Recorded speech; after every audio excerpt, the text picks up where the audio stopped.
প্রিয় শিক্ষার্থীরা, কেমন আছো তোমরা? তোমাদেরকে আজকের ক্লাসে স্বাগতম। আশা করছি আল্লাহর রহমতে ভালো আছো। প্রিয় শিক্ষার্থীরা, গত ক্লাসে আমি তোমাদের সাথে লিঙ্কিং ওয়ার্ডস নিয়ে আলোচনা করেছি, তাদের প্রকারভেদ নিয়ে আলোচনা করেছি। তো লিঙ্কিং ওয়ার্ডের প্রকারগুলোর মধ্যে একটি প্রকার হচ্ছে সেন্টেন্স কানেক্টরস। তো সেন্টেন্স কানেক্টরস তোমাদের ইংলিশ সেকেন্ড পেপারের সিলেবাসভুক্ত আইটেম। আজকে এই সেন্টেন্স কানেক্টরস নিয়ে আলোচনা করব।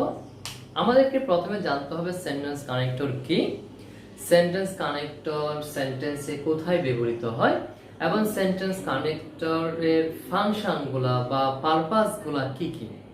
তো প্রিয় শিক্ষার্থী, আসো, সেন্টেন্স কানেক্টরস হচ্ছে এমন কিছু লিঙ্কিং ওয়ার্ড যেগুলি ব্যবহৃত হয় two link the idea of a sentence with the idea of another sentence.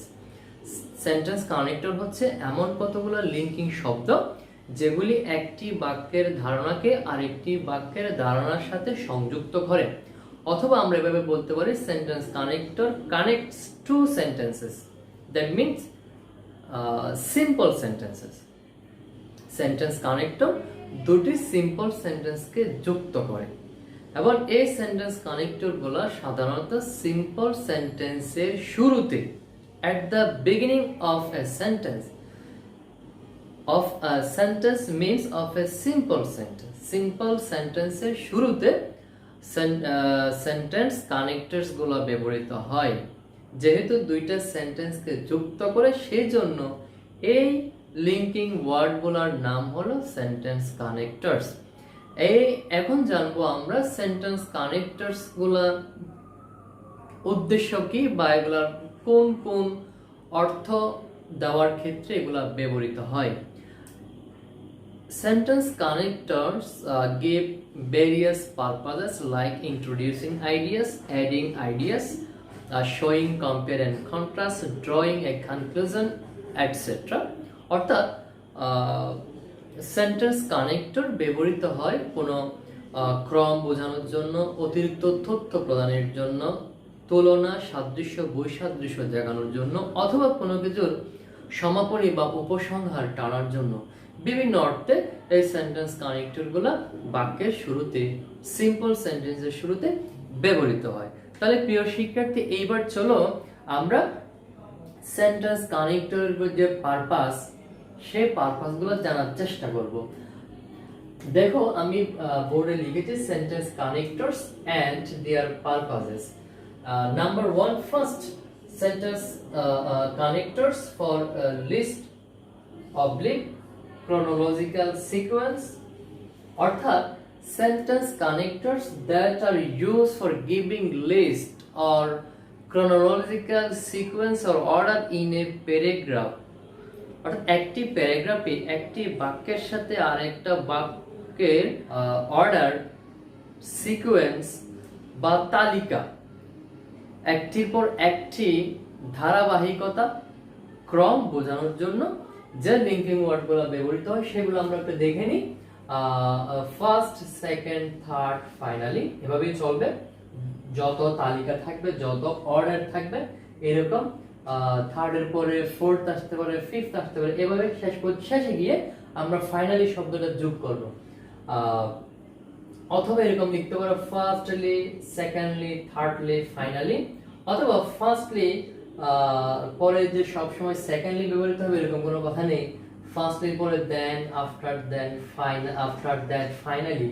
এভাবে তোমরা লিস্ট বা ক্রনোলজিক্যাল সিকোয়েন্স অর্ডারগুলো, কোনো কিছুর বর্ণনার যে ধারাবাহিকতা, একটা কাজের পরে আরেকটা কোন কাজটা ক্রমান্বয়ে করতে হবে, সেই ধারাবাহিকতা প্রকাশের জন্য এই যে কানেক্টরস ফর লিস্ট, এই শব্দগুলা ব্যবহৃত হয়।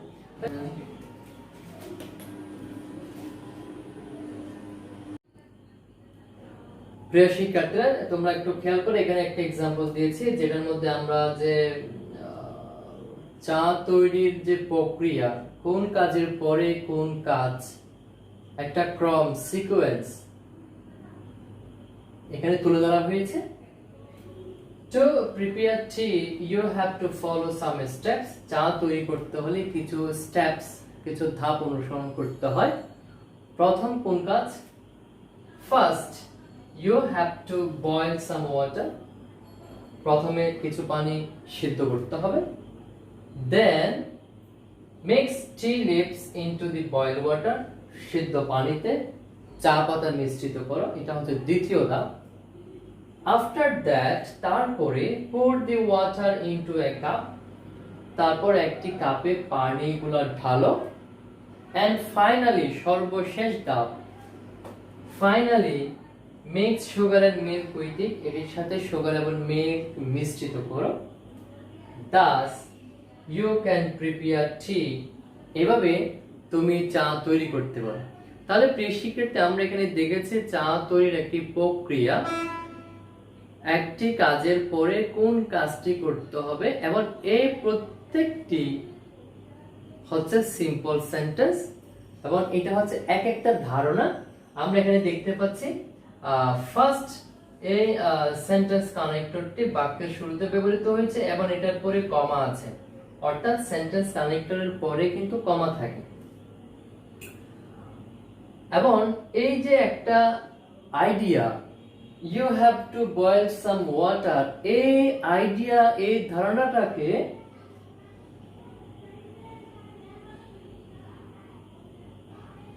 you have to follow some step এই ধারণার সাথে যুক্ত করেছি। আবার mix tea leaves into the boiled water, এই ধারণাটাকে then শব্দটি you have to boil some water এই ধারণার সাথে যুক্ত করেছি। এবং after that এই কানেক্টরটি pour water into a cup এই ধারণার সাথে mix tea leaves into boiled water এই ধারণার সাথে যুক্ত করব। Finally mix sugar and milk with it, এই যে mix sugar এই ধারণাটিকে pour water into cup এই ধারণার সাথে যুক্ত করলো ফাইনালি শব্দটি। অর্থাৎ সাধারণত একটা প্রক্রিয়ার যে সর্বশেষ ধাপের আগে আমরা কিন্তু ফাইনালি শব্দটা ব্যবহার করি। এখানে আমরা first, then, after that, finally, এখানে আমরা দেখতে পাচ্ছি চারটি ধাপ আছে একটি প্রক্রিয়া। যদি তিনটা থাকতো তাহলে আমরা আফটার দ্যাট না লিখে এই জায়গায় ফাইনালি শব্দটা ব্যবহার করতাম। আবার এখানে আমরা ব্যবহার করেছি কি first, then, after that, finally. এটা না লিখে তুমি চাইলেও লিখতে পারো ফার্স্ট, সেকেন্ড, থার্ড, ফাইনালি, অথবা ফার্স্টলি, সেকেন্ডলি, থার্ডলি, ফাইনালি। এভাবেও তুমি তোমরা লিস্ট বা ধারাবাহিকতা তুলে ধরতে পারো। প্রিয় শিক্ষার্থীরা, এবার আমরা যাব 2 নম্বরে, কানেক্টরস ফর অ্যাডিশন। অর্থাৎ যে সেন্টেন্স কানেক্টরগুলো অতিরিক্ত তথ্য প্রকাশের জন্য, অতিরিক্ত তথ্য সংযোজনের জন্য ব্যবহৃত হয়, আর সেগুলি হচ্ছে besides, moreover, in addition, again, and, further, furthermore, also ইত্যাদি। প্রিয় শিক্ষার্থীরা, এখানে একটা एग्जांपल আছে, দেখো, he did his masters in English literature from the university of Dhaka. অর্থাৎ সে ঢাকা বিশ্ববিদ্যালয় থেকে ইংরেজি সাহিত্যে তার মাস্টার্স ডিগ্রিটি সম্পন্ন করেছে।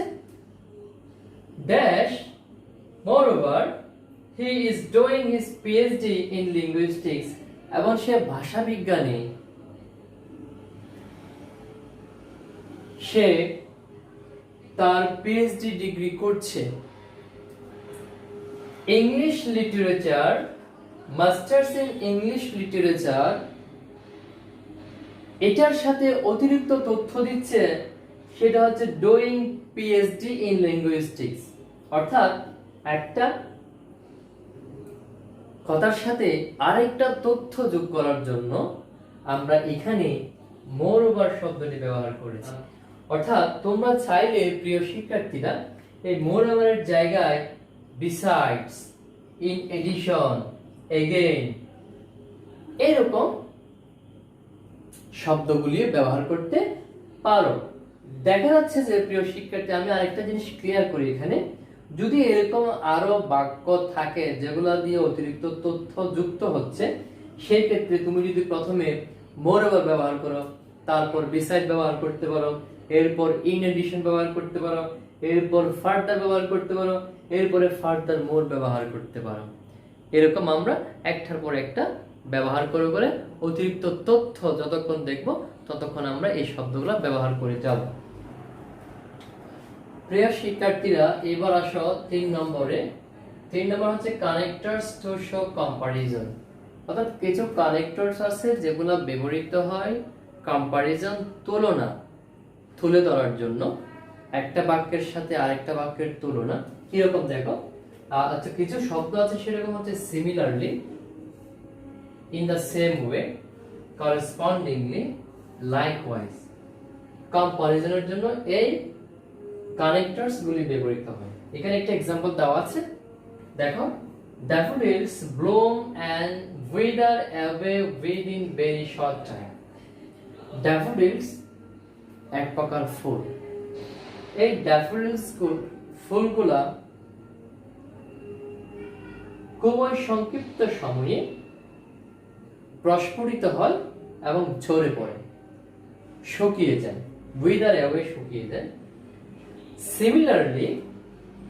Similarly, human life is short and transitory. মানব জীবন সংক্ষিপ্ত এবং ক্ষণস্থায়ী। ড্যাফোডিল ফুল যেমন খুব সংক্ষিপ্ত সময়ে ঝরে যায়, মানব জীবনও খুব সংক্ষিপ্ত এবং ট্রানজিটরি, ক্ষণস্থায়ী। তাহলে ড্যাফোডিল ফুলের সাথে, ড্যাফোডিলের জীবনের সাথে মানব জীবনের তুলনা করা হচ্ছে। এই দুই বাক্যের তুলনাটা প্রিয় শিক্ষার্থী দেখানো হয়েছে সিমিলারলি শব্দটা, কানেক্টরটা ইউজ করে। তুমি চাইলে প্রিয় শিক্ষার্থী ইন দ্য সেম ওয়ে, করেসপন্ডিংলি এই শব্দগুলিও ব্যবহার করতে পারো। এবার আসুন 4 নম্বরে, কানেক্টরস টু শো কন্ট্রাস্ট। অর্থাৎ এই কানেক্টরস গুলি বৈপরীত্য, কন্ট্রাস্ট বোঝানোর জন্য, তুলে ধরার জন্য ব্যবহৃত হবে। শব্দগুলো হচ্ছে however, yet, on the other hand, on the contrary, nevertheless, nonetheless ইত্যাদি। এই শব্দগুলো দুটি বাক্যের মাঝখানে বৈপরীত্য তুলে ধরার জন্য ব্যবহৃত হয়। প্রিয় শিক্ষার্থী দেখো, এখানে एग्जांपल দেওয়া আছে, he is a rich man, তিনি একজন ধনী লোক। on the other hand, his brother is a poor man, অপরপক্ষে তার ভাই হচ্ছে একজন গরিব লোক। অর্থাৎ এখানে তার ভাই, সে এবং তার ভাইয়ের মধ্যে তুলনা হচ্ছে, বিপরীত, বৈপরীত্য তুলে ধরা হয়েছে। অর্থাৎ rich man and poor man. প্রিয় শিক্ষার্থী দেখো, তাহলে এখানে কি ব্যবহার করেছি আমরা, অন দি আদার হ্যান্ড, এই কানেক্টরটা ব্যবহৃত হয়েছে। তুমি চাইলে এই কানেক্টরের জায়গায় however, yet, on the contrary, nevertheless, nonetheless যে কোনো একটা কানেক্টর তুমি ব্যবহার করতে পারো। সেজন্য এখানে একটা কথা বলে রাখি, অধিকাংশ ক্ষেত্রে সেন্টেন্স কানেক্টর একটির জায়গায় আরেকটি ব্যবহার হওয়ার অবকাশ থাকে। এবার প্রিয় শিক্ষার্থী খেয়াল করো, আমরা 5 নম্বরে যাচ্ছি, কানেক্টরস ফর গিভেন এক্সাম্পল। কিছু কিছু কানেক্টর ব্যবহৃত হয় উদাহরণ, এক্সাম্পল তুলে ধরার জন্য। সেই কানেক্টরগুলো হচ্ছে for instance, for example, just as, namely, that is ইত্যাদি। প্রিয় শিক্ষার্থীরা দেখো, এখানে একটা এক্সাম্পল দেওয়া আছে, nature has adorn our country with their beauties. প্রকৃতি আমাদের দেশকে সৌন্দর্য করেছে, উইথ, সজ্জিত করেছে, উইথ রেয়ার। প্রিয় শিক্ষার্থী এখানে একটা एग्जांपल দেওয়া আছে, দেখো, nature has adorn our countries with their beauties. প্রকৃতি আমাদের দেশকে বিভিন্ন সৌন্দর্যে সজ্জিত করেছে, namely the Sundarbans, the Cox's Bazar sea beach, the hills, etc. এই যে বিউটিস এর কথা বলা হচ্ছে, অনেক সৌন্দর্য, এই সেই উদাহরণগুলো তুলে ধরা হচ্ছে, যেমন নেমলি মানে অর্থাৎ, the Sundarbans, Sundarban, the Cox's Bazar sea beach, Cox's Bazar সমুদ্র সৈকত এবং পর্বত মেলা। তাহলে আমরা দেখতে পাচ্ছি প্রিয় শিক্ষার্থী এখানে যে নেমনি শব্দটা আছে উদাহরণ তুলে ধরার জন্য আমরা এখানে নেমনি শব্দটা ব্যবহার করেছি। তুমি চাইলে জায়গায় চাষেস শব্দটাও ব্যবহার করতে পারো, for example, for instance, that is, এগুলি ব্যবহার করতে পারো। তাহলে প্রিয় শিক্ষার্থী আমরা যে আজকে 1 নম্বর থেকে যে 5 নম্বর সেন্টেন্স কানেক্টরস যে বিভিন্ন পারপাস নিয়ে আলোচনা করেছি, আমি আশা করছি তোমরা আজকের লেকচারটা বুঝতে পেরেছো। আগামী ক্লাসে দেখার আমন্ত্রণ রেখে আজকের ক্লাস এখানে শেষ করছি। ভালো থেকো, আল্লাহ হাফেজ।